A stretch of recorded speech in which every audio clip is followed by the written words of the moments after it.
Okey guys, Assalamualaikum semua. Okey, kita hari ini di bulan Ramadan ya, 5 bulan Ramadan, 5 hari kita dah berpuasa di bulan Ramadan 2026.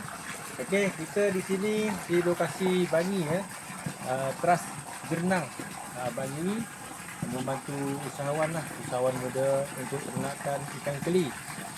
Sistem biotop kita buat boring air ini air kita, kekuatan air kita lebih kurang 1 jam 2400 liter per jam.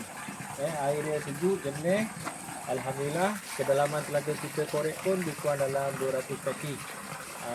Kita bersama usahawan kita lah yang membantu kita, Ustaz Din, Ustaz Omar dan Ustaz Amir.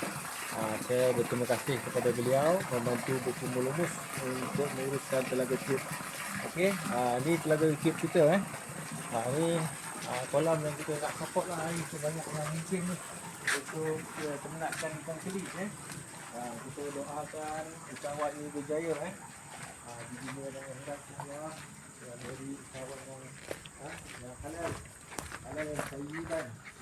Okey, ini kita punya telaga tube telaga tube kita 4 inci tapi kekuatan air dia 2400 liter per jam. Okey.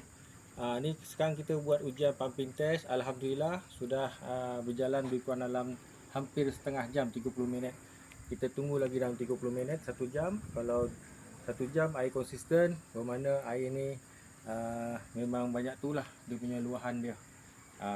Okey, itu saja.